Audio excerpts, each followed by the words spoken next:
yang bersangkutan akan kita berikan sanksi yang paling berat, sanksi hukuman mati. Jadi,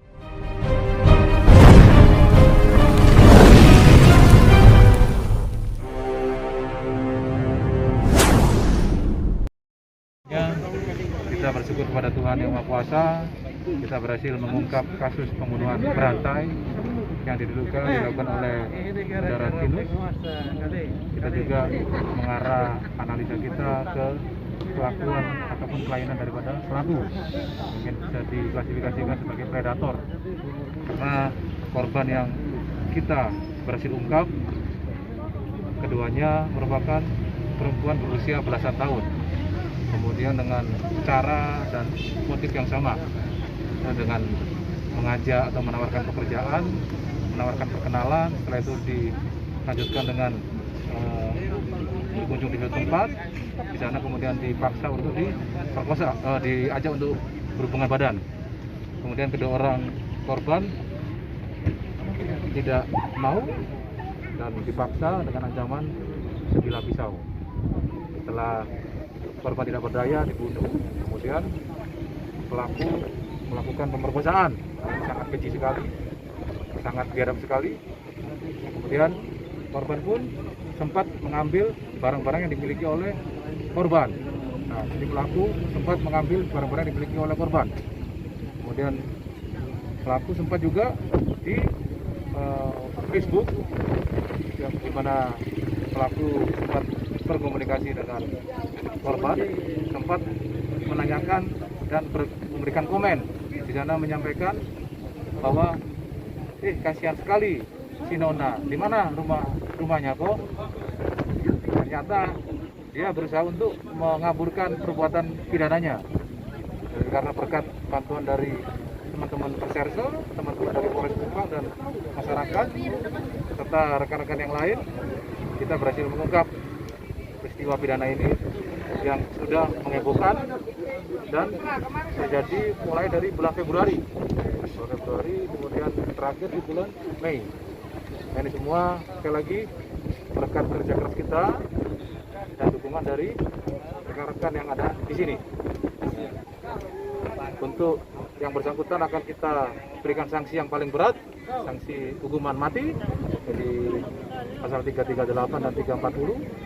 Dan setiap proses penyidikan sampai ke proses persidangan akan kita kawal, akan kita ikuti terus-menerus sampai yang bersangkutan mendapatkan hukuman mati, gitu ya.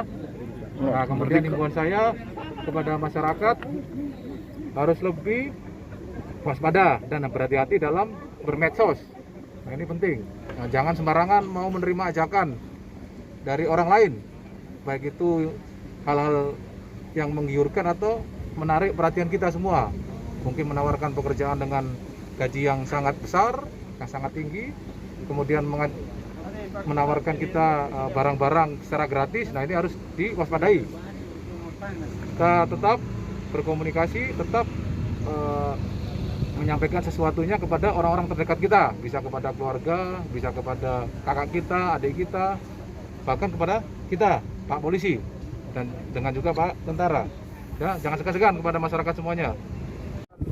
Bentuk-bentuk intimidasi dan melakukan pemerkosaan, tetapi karena korban mau, ya tidak dibunuh. Jadi motivasinya memang ada sedikit perilaku menyimpang, sexual disorientation. Jadi ada perilaku seksual yang menyimpang. Benar.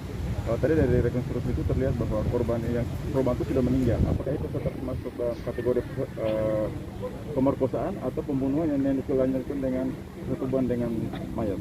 Nah, kita akan terapkan pasal 338 pembunuhan, kemudian dengan 340 pembunuhan berencana, dan 351 ayat 3 ada penganiayaan mengakibatkan meninggalnya seseorang. Nah, tetap meskipun kondisi korban sudah meninggal dunia, kita tetap bisa terapkan pasal 340, pasal pembunuhan berencana. Karena sudah ada perencanaan sebelumnya untuk mengajak korban ke suatu tempat.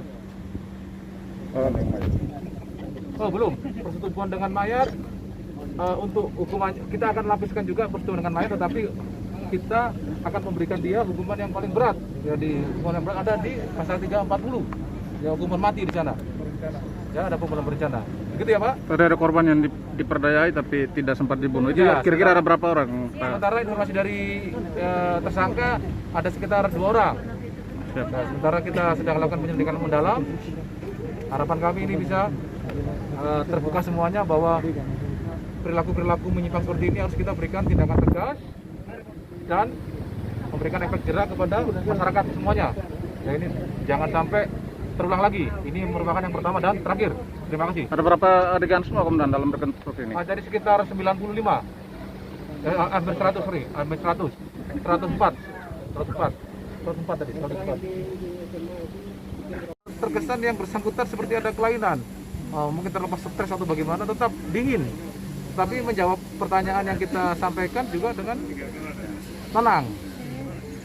Dan sesuai dengan apa yang ada di TKP tadi, apa yang kita lakukan rekonstruksi. Terbelit-belit tidak tersangka ini komandan? Pertama-tama berbelit-belit, tapi setelah kita tunjukkan keterangan saksi, kemudian alat bukti yang lain, yang bersangkutan tidak bisa mengelak dan memberikan keterangan yang sesuai dengan TKP, sesuai dengan peristiwa yang terjadi. Terus lagi aduh. Menyesal. Hah? Menyesal. Kau tahu akibatnya apa ini buat kamu? Hah? Penting. Kau udah punya anak? Punya istri? Nah, Istri kalau terjadi berapa, pada Tinus? anakmu, anak istrimu bagaimana? Hah? Tinus lu buat Ya? itu dalam keadaan Menyesal sadar kau ya? kosan deh. Nah, itu Bapak tanya tuh. Lu sadar ke sana waktu dibikin tuh? Nah, Tinus. Oh sih. kau tanya sadar? Sadar. Injak sah di buntunan kita. Ini Tinus sudah berapa orang yang diperkosa itu? 2. Maknya 2 yang dibunuh, yang tidak dibunuh berapa? 2 juga. Jadi 4. Selama tahun ini. Kuat. Oh, ya udah. Oke, tunggu ya. Terima kasih Tinus ya. Yo. Yo.